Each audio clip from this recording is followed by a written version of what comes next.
Hello, and welcome to Evangebros, your podcast about biblical literacy, discipleship, and historical and cultural context. I'm your co-host, George Benson. I'm your other co-host, Don Sheaver. And, we're back this week. We had a repeat last week, which was, not planned, but that's how life goes. Yep. Yeah. How's your week, Don? It's plugging along. I'm finding out right now whether or not I have gallstones. So I'm like Paul this week with a thorn in my side, if you will. And it's not just Barnabas, so. No. So what about you? I saw a photo of a full beer sitting on what looked to be like a brick porch or something patio that said it's been a week. So yeah, well, yeah. I mean, we my family had a pretty serious health issue with a very close family member, and it was pretty scary. There was a major surgery involved, and it's a weird time for all of this to be happening because nobody could be present. And I started my new job in an official, kind of more official capacity this week, as in I was able to go into the office and got some training done, and had to help my another family member with some PVC plumbing issues. So I was underneath in a crawl space for 4 days this week dealing with sewage, and it was just, yeah. So I'm assuming that one beer was not all that it needed to fix the week. I mean, yeah, but it was just nice because my wife was not commuting last night, so she was home. It was just really nice weather, so it was just like the culmination of everything on a Friday was just perfect. I've noticed with you, George, that a lot of other people, like on social media and stuff, will take a picture of their ankles crossed barefoot next to like the beach or a pool or up in front of a fireplace. And instead of your feet, now I don't know, you might have like Fred Flintstone feet. I don't know, but like your feet are not there. Instead, it's a picture of a beer in a nice setting. Yeah. That's typically the case. I thought you were going to go with the other thing that I do, which is whoa. When is it's this something get censored? No. It's like when something is not gone right. Like I take a picture of whatever is broken and I hashtag it with blessed. Yes, you do. Yes. But yeah, I like to use my social media as a reminder of either things that have gone horribly wrong, or so I remember what to order next when I get to the bar. Fair enough. Yeah, that's fun. So what are we talking about this week, George? Well, I believe you had a little something that you had been planning. I remember you put up a poll a couple of weeks ago on Dust's website or on their Facebook page, asking if we thought that God preferred right beliefs or right behavior. Yeah. And I was kind of caught off by that, just because that's a conversation I think you and we've casually had here. It hasn't been like the center of it, but it's one of those things where I tend to get into the nitty gritty in my personal life. Like, does it matter if I have the right belief as long as people are getting fed, or I'm sure we'll get into that.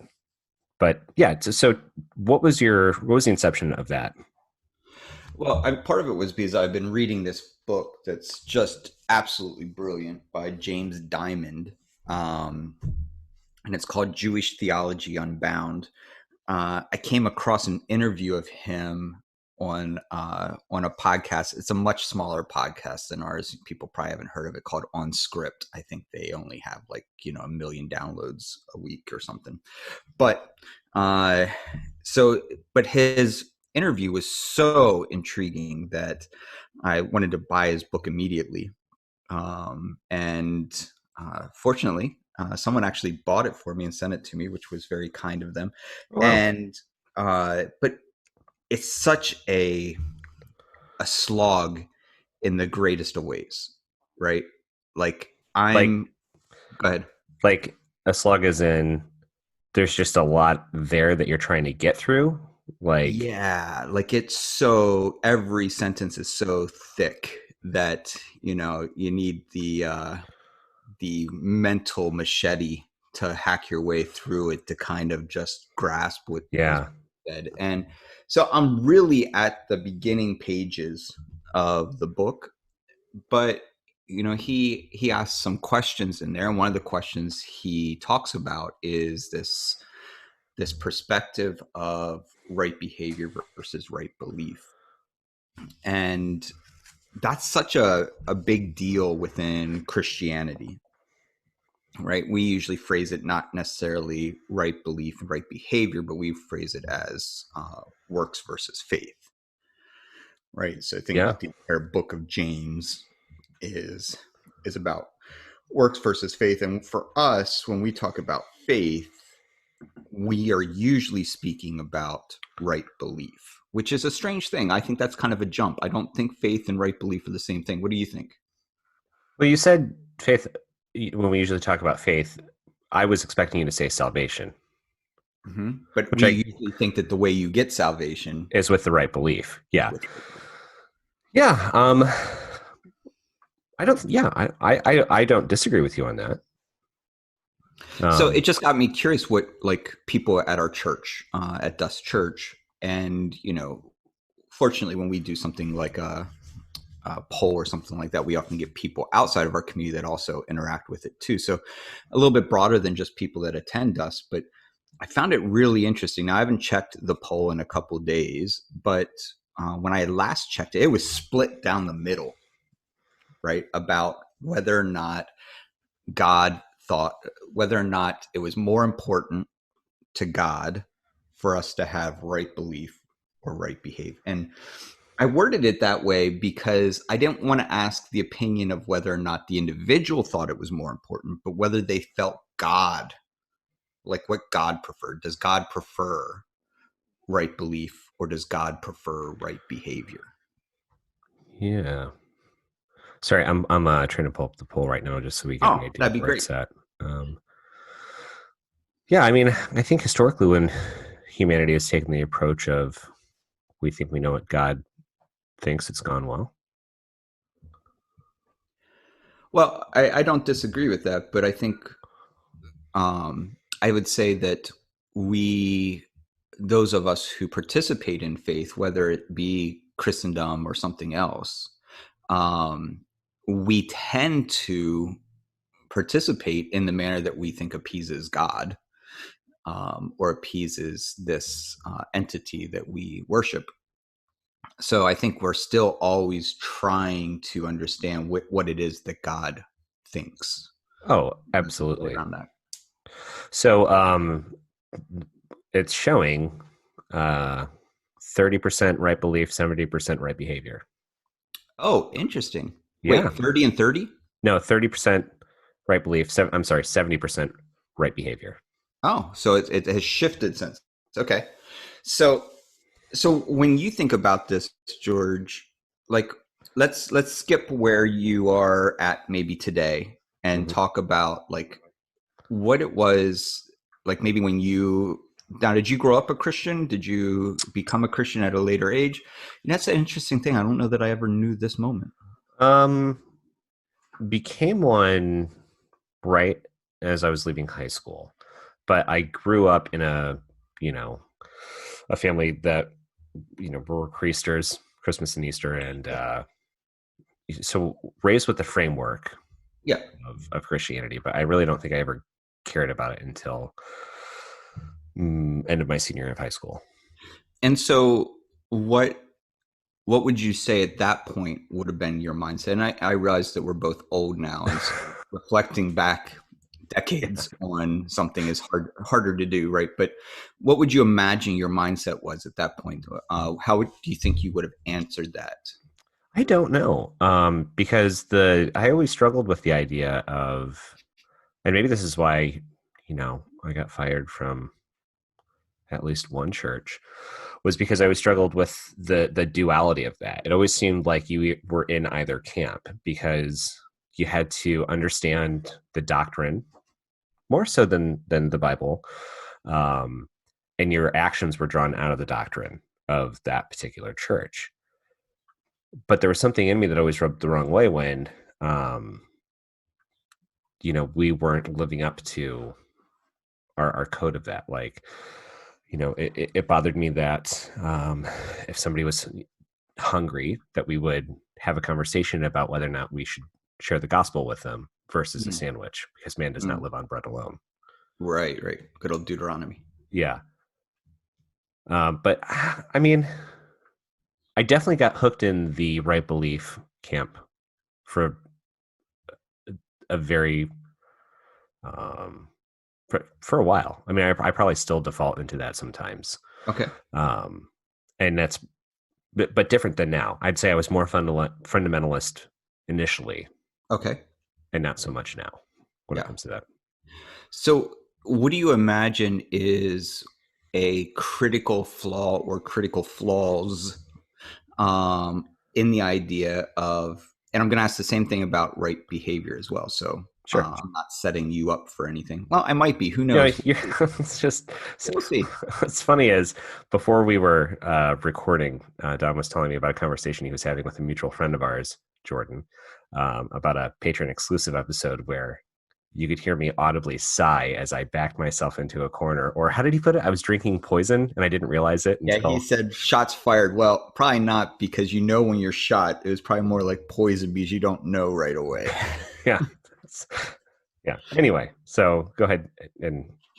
So, what would you say are the critical flaws, plural, of right belief? So, if we're just critiquing the two concepts, where does the idea of right belief fall apart? um I'm not okay. So let's see. I would say uh, it would be an issue for trying to. Man, okay. The first thing that comes to mind is absolutes, Okay. because if you're claiming something as an absolute, Hmm. and that's something that you tend to build off of. What would we call that in Christianity? Uh, Probably something super obvious I can't think of right now. A doctrine. There we go. I've already brought it up. There you go. Yeah. So once you carve those out of stone and you find out there's a flaw in it, Oh, I see what you did there. Well played with the Moses callback. thank you. Um, and you see there's a flaw in it, you have to demolish the entire foundation Mm, in order to fix it. And so, an issue that I've seen happen, and I've probably been a part of, is defending the flaw and just ignoring it sure. to perpetuate this belief that I've wrapped so tightly around. So, part of what I'm thinking about is, like, if we think about it in right belief, if we make right belief, and I think we can do the same thing with right behavior too. And so maybe this is a flaw just in using the word right. Is if it's a combination lock, like you're opening a safe and there are right numbers.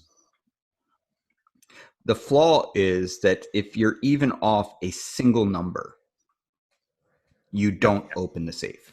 You've lost access to this thing. So the word right, I think, becomes this really pivotal piece in this discussion, right? So if you're talking about right belief, what do we do with the fact that there's thousands of denominations? At what point does right belief stop? Like, is there beliefs that are necessary, which is usually what people put as their doctrinal list, like their Yeah. 5 or 6 doctrinal Their musts? creeds. Yeah, their creeds, their doctrinal musts on their Facebook page or their website or what have you. And then the rest is negotiable. Um, and where do we become so convinced that was the only ones that are Yeah. non-negotiable. And does that leave us in a place of concern that if I don't believe in transubstantiation of my communion, then that's a non bendable Yeah. belief, It's a, yeah. or non-negotiable belief. And what do we do with that? So I think that's one of the fundamental, because a lot of times people say, because people get really concerned about my theology, and people will say, uh, do you believe do you think you have to believe in Jesus to go to heaven? And George, I think by now you know my response to this. A resolute yes. No. My response to this is, what do you mean? Are you talking about right-wing Jesus? Are you talking about left-wing Jesus? Are you talking about pacifist Jesus? Or are you talking about go get those terrorists Jesus? Are you talking about Jewish Jesus or blonde-haired, blue-eyed American Jesus? Like, which Jesus are you talking about? Because we've done a spectacular job of creating Jesus in our own image, or removing Jesus from his Jewishness and his actual culture, first century Roman occupation, to mold Jesus into what we want. Or we're selective in our reading of Jesus's words, or Yeah. we reject the Torah, and so we then don't understand the Gospels in their actual context of Torah. So there's all kinds of problems with just the simple question of, do you think we must believe in Jesus to be saved? Because the problem is that depending on what church you go to, you believe in a different Jesus than someone else. All we have to do is just look at our political climate right now to see that, right? Some people would hold Trump up as a great example of Christ-likeness, which is Jesus-likeness, and other people would point to him and say he is the antithesis of Jesus-likeness, right? And so which one holds the right belief about who Jesus is and what Jesus represents and how reflecting Jesus looks? So to me, that's one of the major catches for me with right belief is Yeah. It draws the line in the sand on the true Scotsman Christian, it does. It absolutely does. which is a conversation that, no matter what side you're on, you will probably walk away thinking that you were the one that was right and won the argument. Oh, of course. And this is kind of the dangers that we've turned uh, every conversation where there's different views or different lenses into a competition of rightness, right? And so this plays in perfectly to what we're talking about today. So right belief implies that if you have right belief and someone disagrees with you, Mm-hmm. that they have wrong belief. Yeah, because we collectively cannot do a great job holding in tension that just because you and I might disagree on something, Mm-hmm. that's a bad thing and we can't be friends. Correct. Yeah. So can you think of any other flaws in the idea of right belief? For me, I mean, that's the biggest one that jumps to my mind. yeah, let's just no, not at the moment. I'm sure I can, but just Okay. So other than that one, can you think of any flaws within right behavior? yes. Oh, interesting. Let me hear it. So it's at least in what I've experienced, it's similar to the right belief. You get the true Scotsman on who's actually correct. You can build walls around your fragile world on right behavior. For example, let's say you want to be more ethically conscious of your purchases. So Okay. you start buying Toms and you go to the farmer's market, and uh, you and then sometimes people can set themselves up on a bit of a ethical high horse, and when you point out that their Macs that they love, their iPhones, and other technologies that they continue to buy and talk about them being the greatest are still built by children. I'm sorry, I muted you during that section. What? Yeah, exactly. No, but there's it's a not to draw a one-to-one comparison, but there are a lot of the same pitfalls in right behavior as well.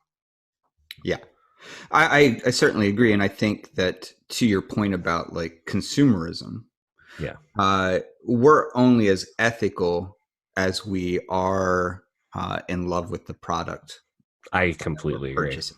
Yeah, Right? Like I know very few people who absolutely love combustion engine muscle cars that decided to go out and buy. And believe me, there's problems with electric cars as well, but went out yeah, and bought a much more economic, environmentally friendly car. exactly. Uh, I when just if think they would have had the same opportunity to buy the muscle car.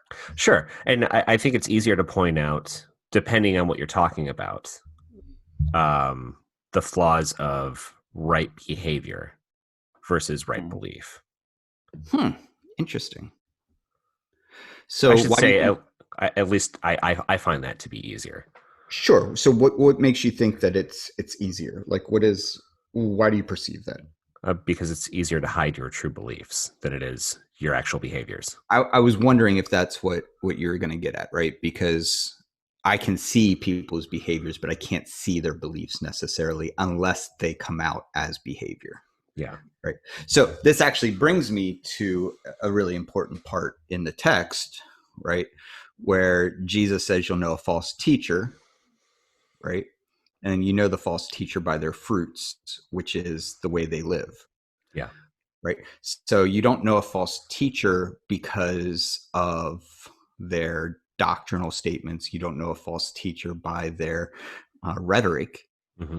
You know a false teacher by the way they live their life, which is so fascinating to me because this seems to point to that it's less important to identify someone who is a false teacher by looking at their beliefs. Now, I realize it's stated beliefs versus maybe internal beliefs, right? Mm-hmm.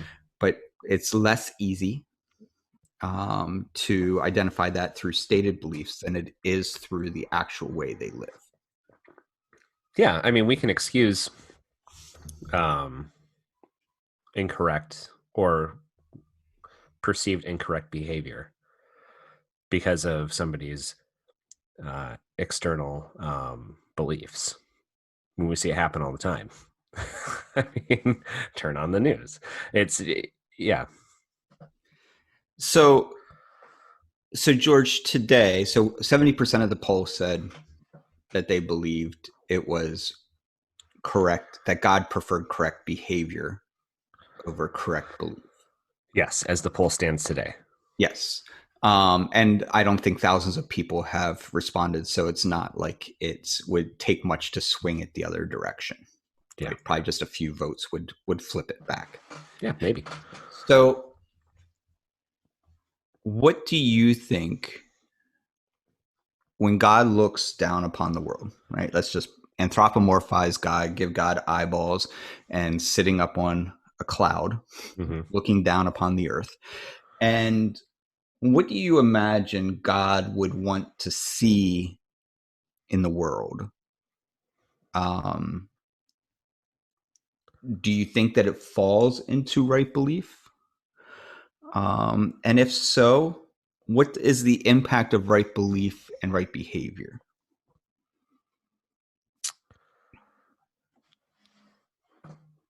Uh, so my initial reaction is I don't want to say it's either or, but both and. Okay, But we can get to that later. I'll just respond to sure. your direct question, which is I mean I voted in the poll. I personally said behavior. Okay. And Um, why for you is that the case? well, this week because Fair. you know um, the actions are an overflow of the heart. So like if I'm let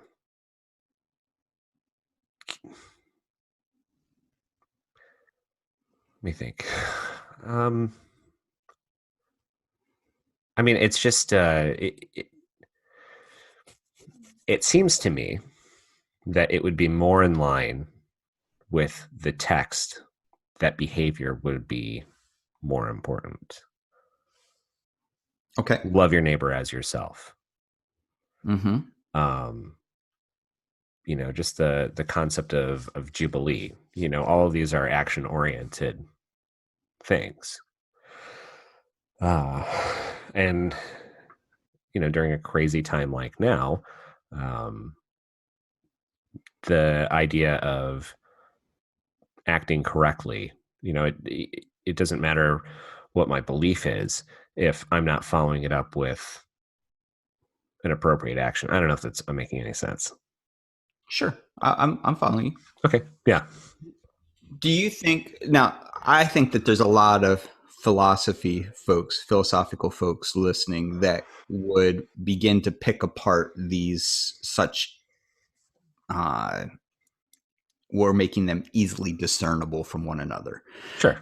And they'd want to pick that apart and be like, well, the way you behave reflects what you believe.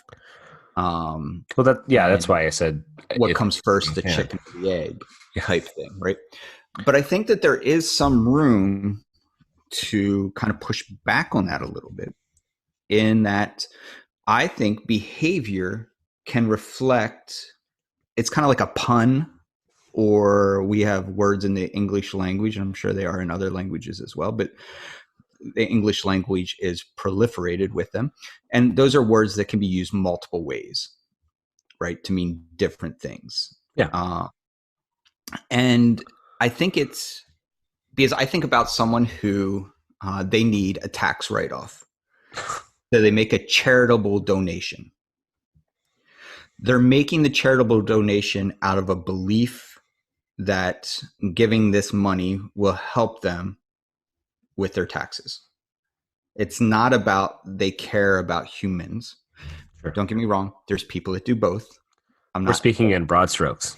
This is a hypothetical. This is one individual that does not truly exist, but I'm sure people reflect this, in that this person solely gave a donation to a charitable organization in order to get a tax write-off, or to be bumped into a different tax bracket that allows them more value on their income, right? So in doing so, they did a behavior that reflected their belief of being efficient and a good steward of their money. But the charity that it benefited will then, someone else looking at that could look at that and say, well, that helped tons of people. And that had nothing to do with the person's belief. It's just that their belief happened to lead to a behavior that could be viewed in multiple ways. Does that make sense? I think so. So this is why I Yeah. think in the book of Romans, uh, Paul, yeah, that's right. I'm quoting Romans. Talks about Romans here. What you didn't see were my eyes going very Oh, large. oh. Sorry. Were you looking at porn again while we're having this conversation, George? Nope. That was me telling the readers what was going, or the listeners what was going on. Fair enough. So, so the book of Romans is talking about this idea that even those who are not under the law abide by the law. Right? It didn't have anything to do with their belief of Torah, but their behavior happened to match the behavioral expectations of the law or Torah. And so the story is that there are those who aren't even under the law who are following the law, and that is good, right? Paul talks about this idea that when any of us stands before God someday, we won't be able to deny his existence or God's existence, because we have seen nature, and nature declares the existence of God, right? And so there's all of these elements in the text that seem to imply that we can do something. Can you think of another example where Paul, right, a Pauline example, where somebody does something with the wrong intentions and Paul declares it to be okay? No, I can't. Not at Paul's the in moment. prison. Does this Okay. help? No, I don't really. Yeah, no, I don't know. So Paul's in prison, and some people come to him, some of his followers come to him and say, while you're in prison, there are people out there teaching Jesus for their own fame. Do you remember this? To become Vaguely. famous, right? To, Yeah. to their own glory. They're teaching Jesus to their own glory. And do you remember what Paul's response is? Let him teach. Yeah, because they're teaching Jesus. Yep. And it's such a fascinating moment, right? That what got them to do that thing, a tax write off, doesn't matter. All that matters is that they did the thing, right? And so, do you think that God says to the person who maybe let's use this hypothetical person again, and Yeah. let's say that not only do they are they doing this for their tax write-offs, but they also are the most generous charity giver in the history of the world. They've given more to charity than any other person in history, but they've always done it for a tax write-off. That person has, through their giving, impacted the well-being and taken care of millions and millions of people throughout their life. They stand before God someday.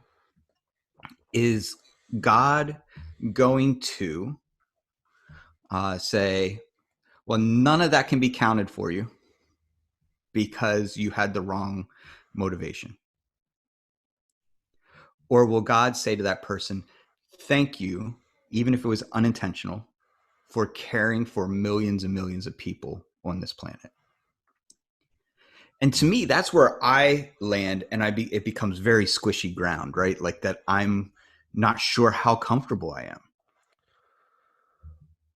Yeah. I mean, I think that this is why people, or in mainstream Christianity, deconstruction has been such a huge point over the last few years, because you ask an uncomfortable question like that, and your gut, at least my gut, would say God goes with the thank you for unintentionally caring for all of these people. Yeah. Although the theology of my life up to that point may have not have reflected that. And so Mm, now I'm seeing God as more compassionate than I thought God could be, because I was not as compassionate as I would hope God is. yeah.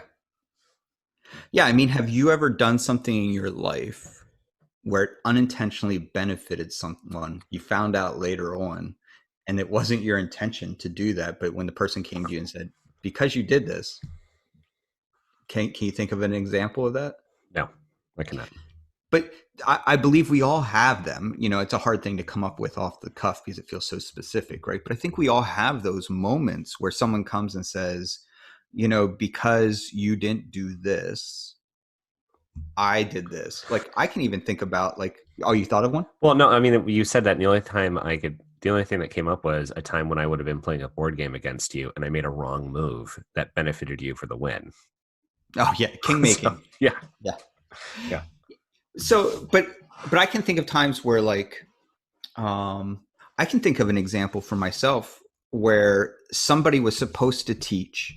I hadn't taught very often at that point. I hadn't done much public teaching, biblical teaching, and there was a no-show.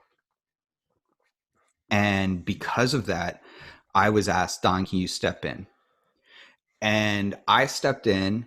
I did well. People responded well to the teaching, and it gave me a level of confidence in my teaching that I don't know how it would have gone differently had I not done that, right?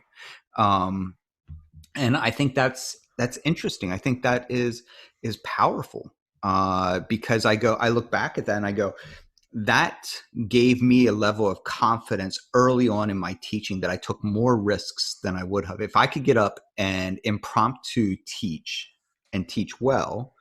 Then when I have preparation and everything, I became way more confident and took more risks in teaching opportunities than I probably would have at that stage of my teaching. So I think these types of things happen all the time, but most of them are such hindsight, right? Like the person that no showed would probably not think that their no show was a good thing, Yeah. but it was. It's kind of like the fact that nobody would fight Goliath until David showed up was a good thing, right? Yeah. Um, so so yeah, so for me, this whole question of like right belief, right behavior is so fascinating because we become so consumed by it. So let's talk about your both and.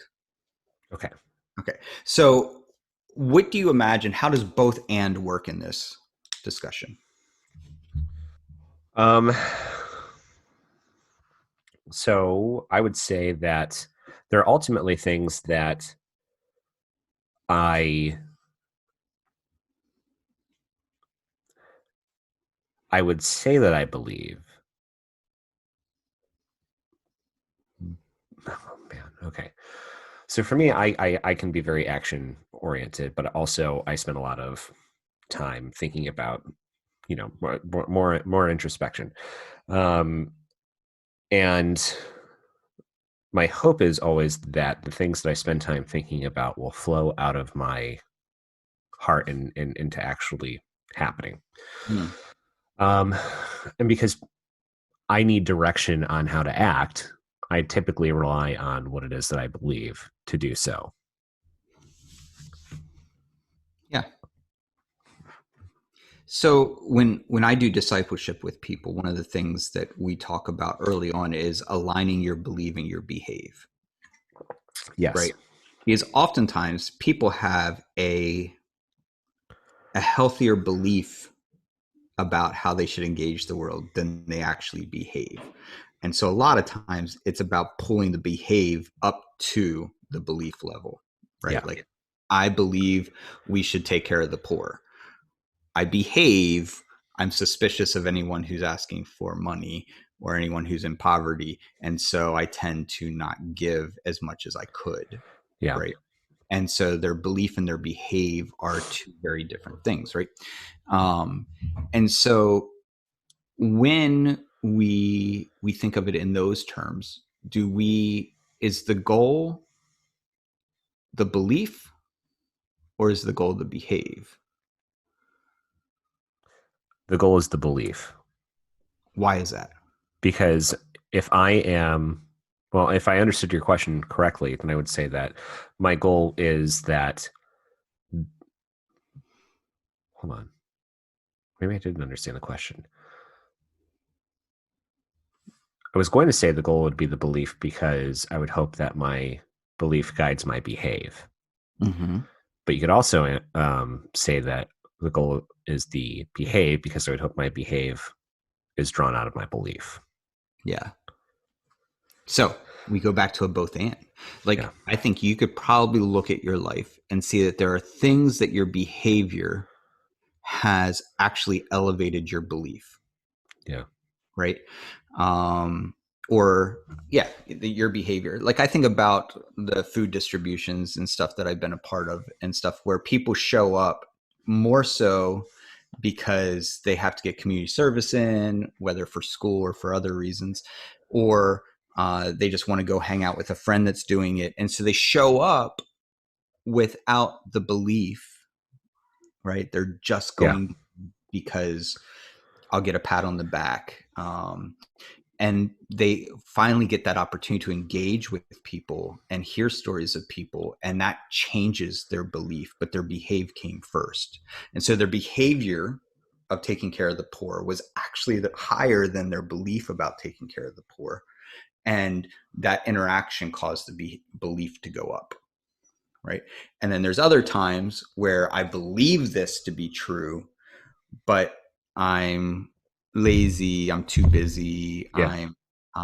it would be I'd have to sacrifice too much, kind of like what you were saying about the max, right? Yeah. Or just anything. It has rare metals in it, right?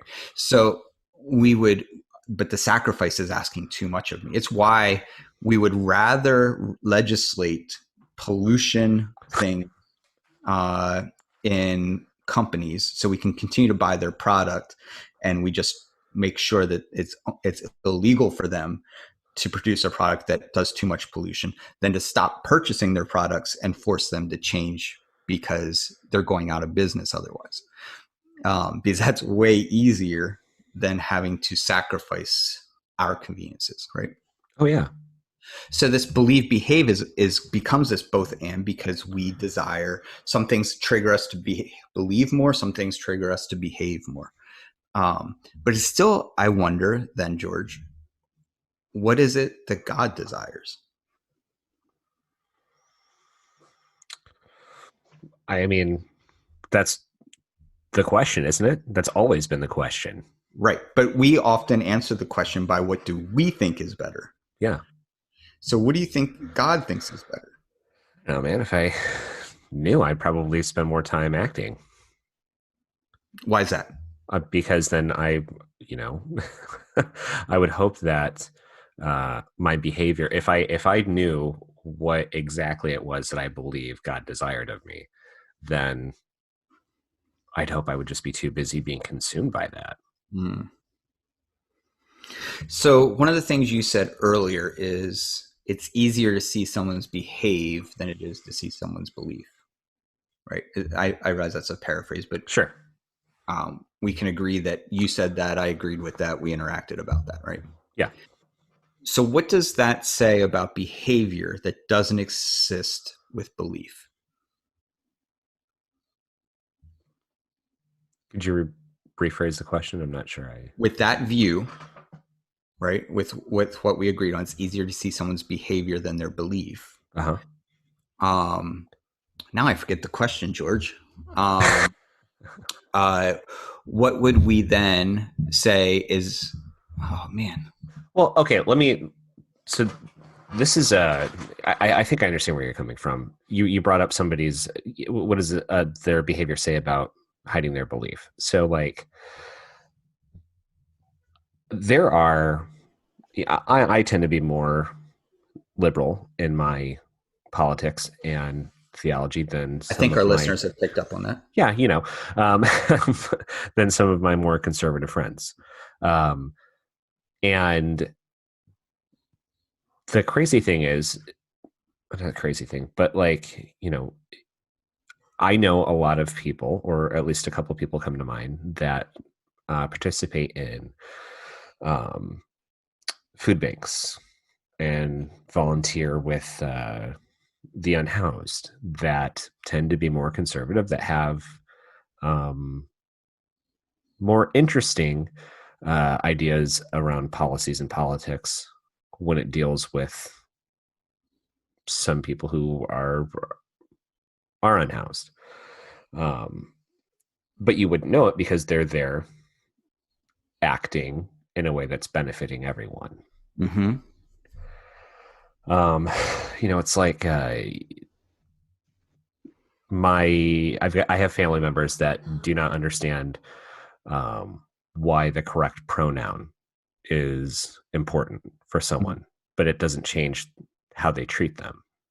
Mm. Often more open arm and welcoming than others can be. Mm-hmm.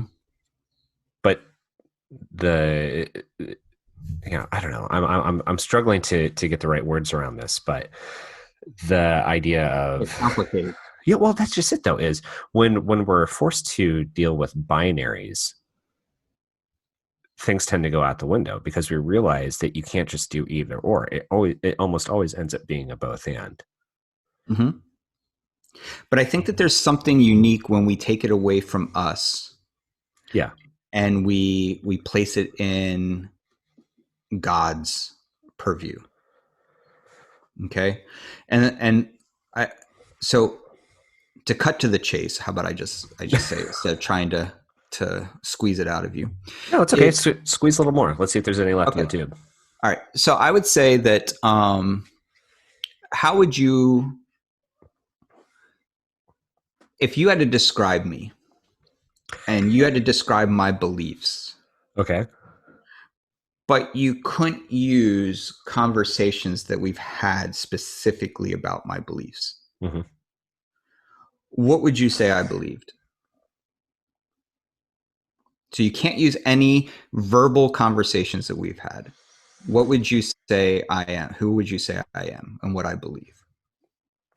I would say that you believe in the best of people even when they don't see it themselves Why do you say that? because of the actions I've seen you take and the conversations I've seen you have with other people. Okay.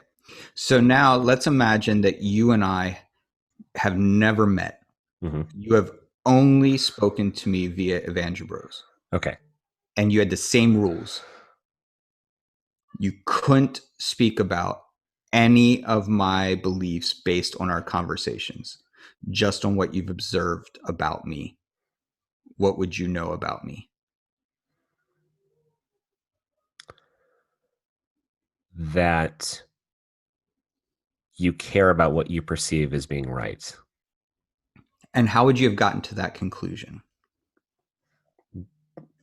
because of the conversations I've had with you. But you're not allowed to use the conversations. Yeah. No, you said I'm not allowed to say. Wait. So in both of these examples, you're Uh huh. not allowed to use any of the conversations. One Okay. of them is you and I's actual relationship where you know me, you've Yes. been Nope. around Yep. me. Yep. And the other one is you don't actually know me. Okay. Yeah. You've Then, never met me. and I'm not allowed to use any of the conversations that we've had for Correct. this. I don't know shit about you then. Correct. And so who would you say was impacted in the first one that was not available for your understanding in the second one? Oh, your actions? Yeah. Yeah. So who was that? Who was impacted? The other people? Yeah, others. Yeah. But right belief doesn't necessarily impact others. Right behavior always impacts others. So when God is looking down from God's proverbial perch on a cloud, uh, is God more interested in right behavior or right belief? I would say God is more interested in right behavior because right behavior impacts our neighbor. It's not enough to just believe to love your neighbor. That doesn't change anything between you and your neighbor if you believe that. Yeah. But if you behave that, that now changes your neighbor's experience in the world.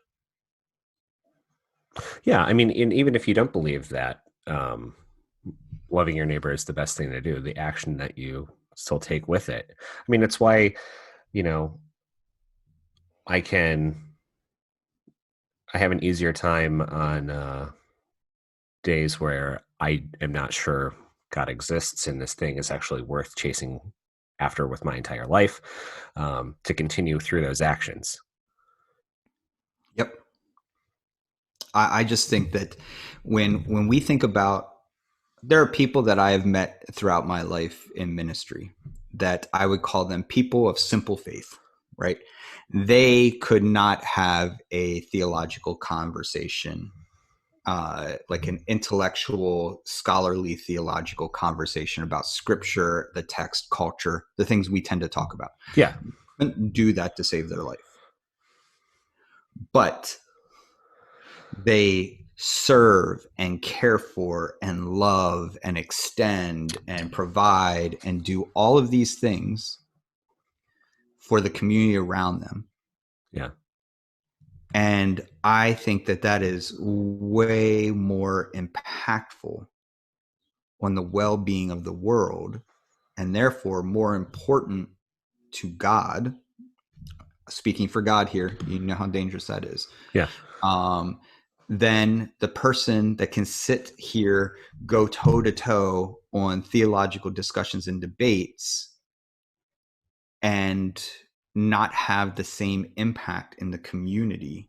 Now, you could debate whether or not the theological teachings, right? When I walked away from the nonprofit that I'd started with around food insecurity, I made the decision that I could impact more people by teaching justice and teaching mercy, compassion, inclusion than I could just through doing the food distribution when someone just as capable or better than me could step in and run the organization. So I believe teaching does absolutely impact the world positively. But again, that's an action.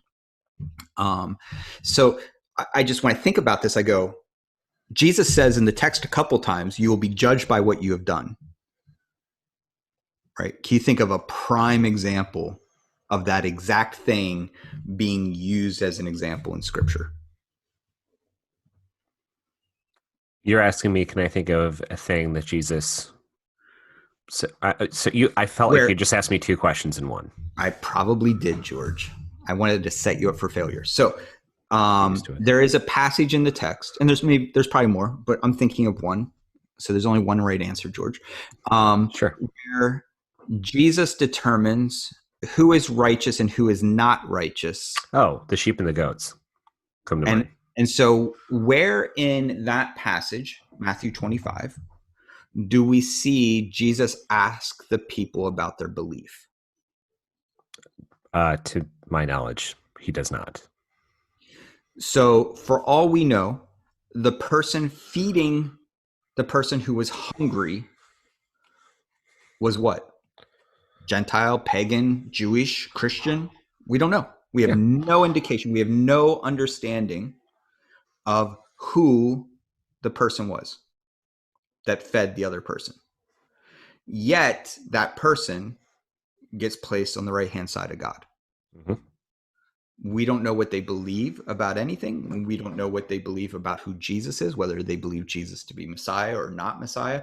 We don't know what the criminal next to Jesus on the cross believes about God, right?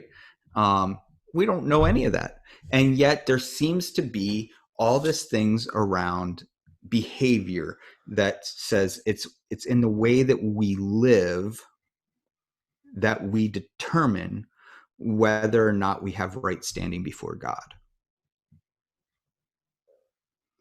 Because you can teach all the right beliefs, the false teacher, and live counter to them, and you're a false teacher. You cannot be under Torah and live according to Torah and honor God. You can teach Jesus for your own gain, and Paul says it's okay because Jesus is being taught. Right? Yeah. So what do you think about this premise, right? I still think there's a lot of both and in it when it comes to you and I. But when I think about what it is that God prefers,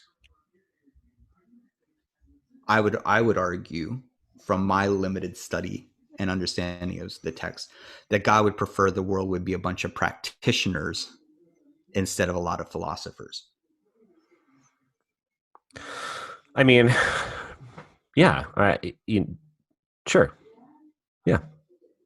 Because what does it say? It says, if you believe everything I taught you in Torah, there will be no hungry amongst you. Nope, it doesn't say that. What does it say?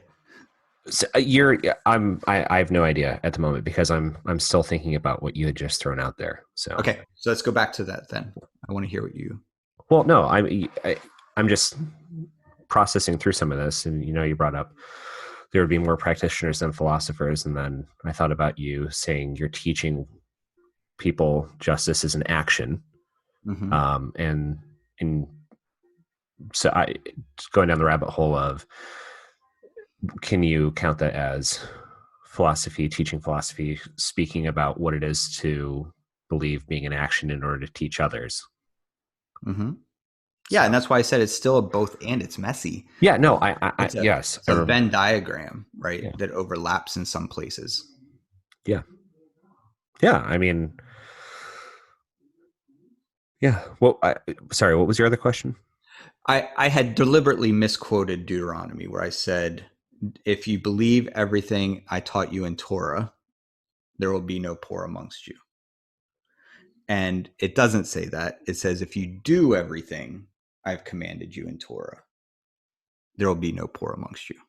Ah, Right.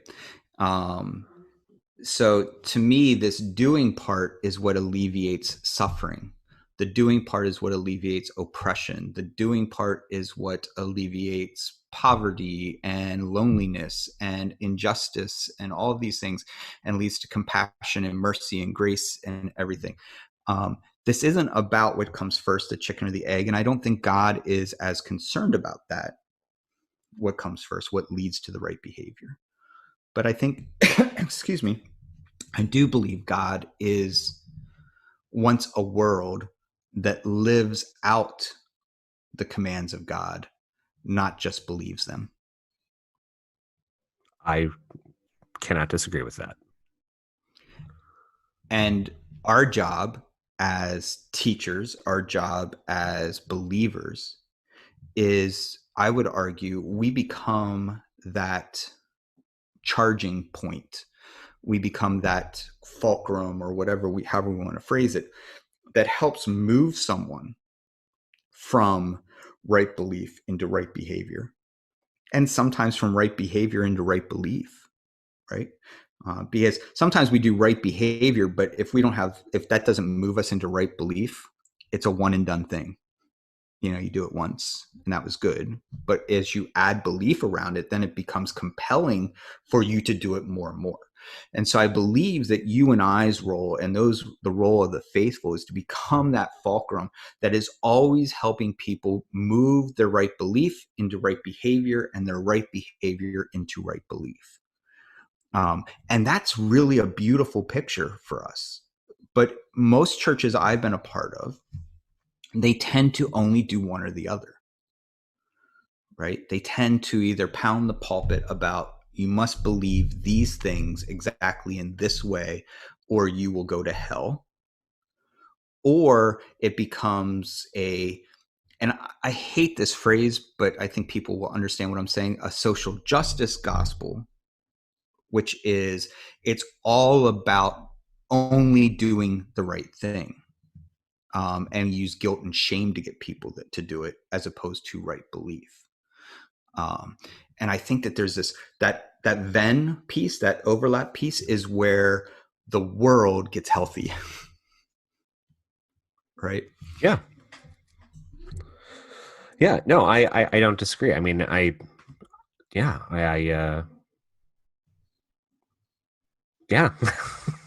There's a little bit of a trap to compare orthodoxy with orthopraxy, from a human perspective. Though it's important for us to think about, what is it that God intended when God said, leave the corners of your field? Did God intend for us to read that and go, I believe that to be good? Or did God intend for us to read that and to leave the corners of our field? And is God more concerned about which one? And I think that that's really significant, and important. But once we understand why we believe we should do that, we're more likely to be more generous with the corners of our field. We're more likely to do the corners of our field more often. We're more likely to broaden the corners of our field into other parts of our life that we didn't even recognize as a field to begin with. So, yeah. Yeah. I mean, I think we can continue to come up with examples of this. I think that, one of the biggest struggles that we can have is aligning our belief and our behave, like you said, somewhere along this conversation. Like, once we do that, the world does tend to change for the better. Yeah. At least in my experience, my limited experience with my limited um, study of the text and actions based in it, whether I believed it or not. Yeah. I mean, we can just look at our own little circle of influence and see how it improves when we live out these things, Yeah. whether it be in our marriage or it be in our neighborhood, whatever it might be. Yeah. I would be interested, listeners, what your thoughts are on this, and your influence of how behave has worked out for the positive. Yeah, let me say one thing because I think we're going to get some yeah buts and a quote of Paul potentially. The yeah but of Paul is the that you are not saved by works but by faith. And I want to be clear here that Paul's talking to Gentiles who imagined that they had to do things in order to appease God, their God or gods, in order for their gods to bless them. And Paul's argument is Yahweh is different. You do not need to appease Yahweh in order to be a part of Yahweh's family. And that's really important for us to recognize that when Paul is talking about this, he's not talking about you don't need to follow the commands and do those, that you just have to believe the right things. And that's what we've turned it into. Instead, Paul's saying you can follow all the commands of God, but you have to recognize that you shouldn't do those to appease God. You should do those because you already have faith that God is good and God is caring, God is compassionate, and God wants the best of the world. And so it's more important that it's the faith that saves you, not the appeasing God that saves you. So, Yeah. No, that's good. I'm glad you threw that in there. I think that there are going to be a lot of yeah buts with this one. But here's the and that's why important thing. James and Paul aren't disagreeing. Yeah. Right? The book of James and Paul are not disagreeing here. Well, no, I mean, I think any conversation around something that you believe that leads you to feel a little uncomfortable can be a healthy thing because it forces you to look at what it is that you believe. And I'm strictly talking about the conversation that we're having today about. Oh yeah. Yeah. Okay. So, I think that this is a good place to wrap up. We'd love to hear your thoughts. Yeah, absolutely. We're on Facebook, Twitter, and Instagram at Evangebros. You can shoot us an email if you want, talking about some of this, things you like, things you disagree with. And we'll discuss them in the next episode. I would love to hear some disagreement on this, honestly, just because that seems like a great place to enter in and engage. Absolutely. And you can also check us out on Patreon. Absolutely. That is also at Evangebros. So all that being said, I have been your co-host, George. I've been your other co-host, Don. Have a great week, everyone. Bye.